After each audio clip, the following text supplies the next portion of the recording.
பொன்னியின் செல்வன் பாகம் 5 66ஆம் அத்தியாயம். மதுராந்தகன் மறைவு. குதிரையும் தானுமாக திடீரென்று உருண்டு விழுந்ததும் சிறிதும் மனம் கலங்காத கந்தமாறன் எழுந்திருக்கும் போதே கையில் வேலை எடுத்துக்கொண்டு எழுந்தான். அவனுடைய நோக்கம் ஏற்கனவே மறுகரையை அணுகிக் கொண்டிருந்த குதிரையின் பேரில் சென்றுவிட்டது. அக்குதிரை மேல் ஏறிக்கொண்டிருந்தவன் சந்தேகமின்றி வந்தியத்தேவன்தான் என்று அவன் நிச்சயித்துக் கொண்டான். வந்தியத்தேவன் பேரில் கந்தமாறன் கொண்டிருந்த பழைய சிநேகம் இப்போது கடும் பகையாக மாறியிருந்தது. பலவிதத்திலும் வந்தியத்தேவன் சிநேக துரோகம் செய்துவிட்டதாக அவன் எண்ணினான். தனக்கும் தன் குடும்பத்துக்கும் நேர்ந்த அபகீர்த்திக்கெல்லாம் காரணம் வந்தியத்தேவன்தான். தன் வீட்டில் வந்து தங்கியிருந்தபோது தெரிந்து கொண்ட இரகசியத்தை பலரிடத்திலும் சொல்லியிருக்கிறான். ராஜகுடும்பத்தாரிடமும் கூறியிருக்கிறான். எதற்காக? சோழ குலத்தினிடம் கொண்ட பக்தி விசுவாசம் காரணமாகவா? இல்லவே இல்லை. இந்த இரகசியத்தைச் சொல்லி அவர்களுடைய நம்பிக்கையை சம்பாதித்துக் கொண்டு பிறகு அவர்களுக்கும் துரோகம் செய்வதற்காகத்தான். பாண்டிய நாட்டு ஆபத்துதவிகளுக்கு அவன் உதவி செய்திருக்கிறான் என்பதில் சந்தேகமில்லை. இந்த இரட்டை துரோகத்தை நந்தினியின் தூண்டுதலினால் அவன் செய்தானா, வேறு தன் சொந்த லாபம் கருதியே செய்தானா என்பது தெரியவில்லை. நந்தினியின் மாய வலையில் தானும் சில காலம் சிக்கியிருந்தது உண்மையேதான். ஆனாலும் இம்மாதிரி பயங்கர துரோகச் செயல்களை கனவிலேனும் தான் செய்ய எண்ணியிருக்க முடியுமா? இவற்றையெல்லாம் விட தனது அருமை சகோதரி மணிமேகலையின் மனத்தை கெடுத்துவிட்டதன் பொருட்டு கந்தமாறனுக்கு வந்தியத்தேவன் மீது அளவில்லாத கோபம் பொங்கிக் கொண்டிருந்தது. மணிமேகலையை சாம்ராஜ்ய சிங்காசனத்தில் மணிமகுடம் தரித்து சக்கரவர்த்தினியாக வீற்றிருக்கச் செய்ய வேண்டுமென்று கந்தமாறன் ஆசை கொண்டிருக்க, அந்த கள்ளங்கபடமற்ற பெண்ணை கரிகாலரை நான் தான் கொன்றேன் என்று பலர் அறிய பிதற்றும்படி செய்த கொடிய வஞ்சகன் அல்லவா அவன். அவ்வளவு பெரிய பாதகங்களைச் செய்தவன் உயிர் தப்பி ஓடும்படி விட்டுவிடுவதா? அதை தான் பார்த்து கொண்டிருப்பதா? ஒரு நாளும் இல்லை. வந்தியத்தேவனை உயிரோடு பிடித்து கொண்டு போக முடியுமானால் நல்லதுதான். முடியாத வரையில் அவனை கொன்று தொலைத்து விட்டோம் என்ற ஆறுதலுடனாவது இங்கிருந்து திரும்பி போக வேண்டும். இந்த தீர்மானத்துடனேதான் கந்தமாறன் அந்த மனித வேட்டைக்கு புறப்பட்டான். இப்போது அவனுடைய குதிரை எதிர்பாராத விதமாக தடுக்கி விழுந்து விட்டது.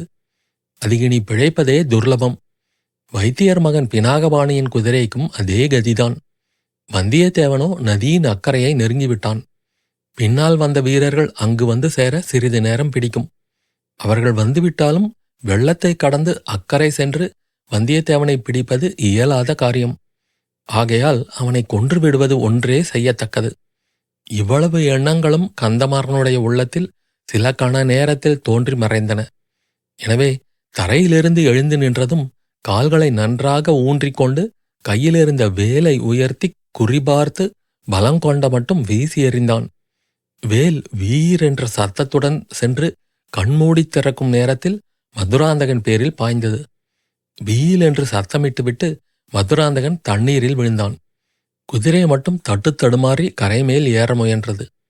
மிகச் சொற்ப நேரத்துக்குள் நடந்துவிட்ட மேற்கூறிய நிகழ்ச்சிகளையெல்லாம் மரக்கிளையிலிருந்து பார்த்து கொண்டிருந்த கருத்திருமன் உள்ளம் பதறி உடலும் நடுங்கினான். இப்படியெல்லாம் நடக்கக்கூடும் என்று அவன் எதிர்பார்க்கவே இல்லை. வேகமாக வந்து திடீரென்று தடுக்கி விழுந்த குதிரைகளுக்கு அடியில் அகப்பட்டு கொண்டவர்கள் உயிரோடு தப்பி எழுந்தாலும் கை கால் ஒடிந்தவர்களாக எழுந்திருப்பார்கள் என்று அவன் எண்ணியிருந்தான். அவன் சற்றும் எதிர்பாராதபடி எல்லாம் நடந்துவிட்டது. கீழே விழுந்தவர்களில் ஒருவன் எழுந்து நின்று வேல் எறிய, அதுவும் மதுராந்தகன் பேரில் குறி தவறாமல் சென்று பாய்ந்து அவனை வெள்ளத்தில் வீழ்த்திவிட்டது. இதனால் ஏற்பட்ட முதல் அதிர்ச்சியை சமாளித்துக் கொண்டு பயங்கரமான கூக்குரலுடன் கீழே பாய்ந்தான். ஆத்திர வெறியினால் ஏற்பட்ட ராட்சத பலத்துடன் கந்தமாறனை தாக்கி கீழே தள்ளிவிட்டு அப்பால் சென்றபோது அப்போதுதான் தட்டு தடுமாறி எழுந்து கொண்டிருந்த வைத்தியர் மகன் அவனை தடுக்க பார்த்தான்.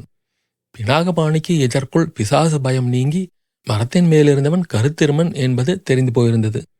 கருத்திருமன் தன் உள்ளத்தில் பொங்கிய கோபத்தையெல்லாம் செலுத்தி கையிலிருந்த சிறிய கத்தியால் பினாகபாணியை குத்தி கீழே தள்ளிவிட்டு பாலத்தை நோக்கி ஓடினான். மூங்கில் மரப்பாலத்தின் மீது ஒரு மனிதன் ஓடுவதை கந்தமாறனுக்கும் பினாகபாணிக்கும் பின்னால் குதிரைகள் மீது வந்த வீரர்கள் பார்த்தார்கள். தாங்கள் வருவதற்கு முன் நிகழ்ந்தவற்றை ஒருவாறு அவர்கள் ஊகித்து தெரிந்து கொண்டு குதிரைகளை அங்கே நிறுத்தினார்கள். கந்தமாறன், பிடியுங்கள் பிடியுங்கள், பாலத்தின் மேல் ஓடுகிறவனை பிடியுங்கள் என்று கூவினான். 4 பேரும் குதிரை மேலிருந்து தடதடவென்று குதித்து பாலத்தின் மீது முன்னால் சென்ற கருத்திருமனைத் தொடர்ந்து ஓடினார்கள். திடீரென்று 2வது முறையும் தள்ளப்பட்டு தலை குப்புற விழுந்த அதிர்ச்சியினால் சிறிது நேரம் செயலற்று கிடந்த கந்தமாறன் விரைவிலேயே மறுபடியும் சமாளித்துக் கொண்டு எழுந்து அந்த 4 வீரர்களுக்கு பின்னால் தானும் ஓடினான். கத்தியினால் குத்தப்பட்டு படுகாயமுற்றிருந்த வைத்தியர் மகனும் ஆவேசம் கொண்டு எழுந்து அவர்களை பின்தொடர்ந்து பாலத்தின் மீது சென்றான். ஆனால் 5-6 அடி எடுத்து வைப்பதற்குள் அவனுடைய ஜீவசக்தி குன்றிவிட்டது. கண்கள் இருண்டு வந்தன. தலை சுற்றியது. காலை ஊன்றி நிற்க பார்த்தும் முடியாமல் தள்ளாடி நதி வெள்ளத்தில் விழுந்தான். அவன் அவ்வாறு விழுந்ததை முன்னால் சென்றவர்கள் யாரும் கவனிக்கவில்லை. பாவம், எத்தனையோ மனோராஜ்யங்கள் செய்து கொண்டிருந்த வைத்தியர் மகன் பினாகபாணி தன்னுடைய துராசைகளில் எதுவும் நிறைவேறப் பெறாதவனாக உயிர் நீத்தான். அவன் கட்டிய ஆகாச கோட்டைகள் எல்லாம் வடவாற்று வெள்ளத்தில் மூழ்கி மறைந்தன. அவனுடைய உடலுக்கும் அந்த நதியில் ஓடிய பெரும் பிரவாகமே சமாதி குழி ஆயிற்று. கந்தமாறனை தாக்கித் தள்ளிவிட்டு வைத்தியர் மகனை கத்தியால் குத்திவிட்டு மூங்கில் பாலத்தின் மீது விரைந்து ஓடிய கருத்திருமன் அந்த பாலத்தில் 3/4 பங்கு தூரம் கடந்ததும் ஒரு கணம் நின்று திரும்பி பார்த்தான். அப்போதுதான் குதிரைகள் மீது வந்த ஆட்கள் கீழே குதித்து பாலத்தின் முனையை அடைந்திருப்பதை கவனித்தான். உடனே அவன் ஒரு விந்தையான காரியம் செய்தான். அவன் நின்ற இடத்தில் மூங்கில் கழிகளை ஒன்றோடொன்று சேர்த்து கட்டியிருந்ததுடன் கீழேயும் முட்டுக் கொடுத்து நிறுத்தியிருந்தது. பினாகபாணியை குத்திய அதே கத்தியினால் அந்த கட்டுகளை சடசடவென்று அறுத்துவிட்டான். கீழே முட்டுக் கொடுத்திருந்த கழிகளையும் காலினால் உதைத்து தள்ளிவிட்டு மேலே விரைந்து ஓடினான். அக்கறையை அடைந்ததும் அங்கேயும் மூங்கில் கழிகளை மரத்து வேருடன் சேர்த்து கட்டியிருந்த கயிறுகளை அறுத்தான். உடனே பாலத்தின் முனையை அப்படியே கை கொடுத்து நெம்பி தூக்கி புறப்படுத்தி நதியின் வெள்ளத்தோடு விட்டான். மறுகணம் அந்த மூங்கில் கழி பாலத்தில் ஏறக்குறைய 1/3 பகுதி தனியாய் பீத்துக்கொண்டு புறப்பட்டு ஆற்று வெள்ளத்தோடு மிதந்து செல்லத் தொடங்கியது. பாலத்தின் மேலே ஓடி வந்தவர்கள் அவ்விதம் அங்கே பாலம் பீத்துக்கொண்டு போனதை கவனியாமல் மேலே மேலே ஓடி வந்து ஒவ்வொருவராக வெள்ளத்தில் விழுந்தார்கள். அவர்கள் எல்லோருக்கும் கடைசியாக வந்த கந்தமாறன் மட்டுமே அவ்வாறு ஆற்றில் விழாமல் தப்பினான். எதிர்பாராமல் வெள்ளத்தில் விழுந்தவர்கள் தண்ணீரை குடித்து திணறி திண்டாடிய பிறகு வெளியில் தலையை நீட்டினார்கள். கந்தமாறன் அவர்களை பார்த்து அக்கறைக்கு நீந்திச் சென்று கரையேறும்படி சத்தம் போட்டு கட்டளையிட்டான். அவர்களில் 2 பேர் அதை தெரிந்து கொண்டு அக்கறையை நோக்கி நீந்திச் சென்றார்கள். மற்ற 2 மிக மிக பிரயாசைப்பட்டு எதிர்நீச்சல் நீந்தி வந்து எஞ்சி நின்ற பாலத்தை பிடித்துக்கொண்டு அதன் மேல் ஏறினார்கள். அவர்களை முதலில் கந்தமாறன் நன்றாக திட்டினான். ஆனால் அவர்களை மறுபடியும் நீந்திப் போகச் சொல்வதில் பயனில்லை என்று உணர்ந்தான். எனவே பாலத்திலிருந்து இன்னும் சில மூங்கில் கழிகளை பிடுங்கி தெப்பத்தைப் போல் கட்டும்படி செய்தான். அதை வெள்ளத்தில் மிதக்கவிட்டு கந்தமாறனும் மற்ற 2 அதை பிடித்துக்கொண்டு மிதந்து அக்கறையை அடைந்தார்கள்.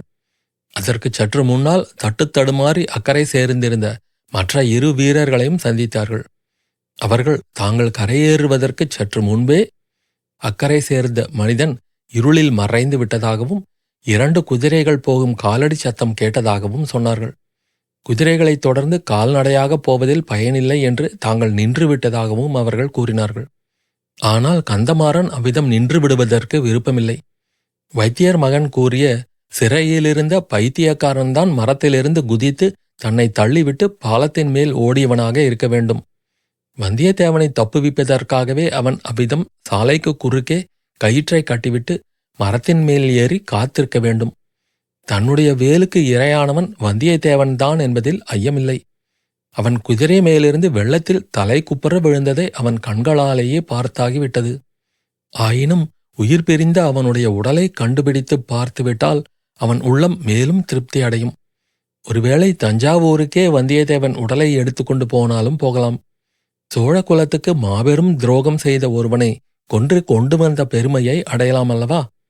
அதன் மூலம் சம்புவரையர் குலத்துக்கு நேர்ந்த அபகீர்த்தியையும் ஓரளவு போக்கிக் கொள்ளலாம்.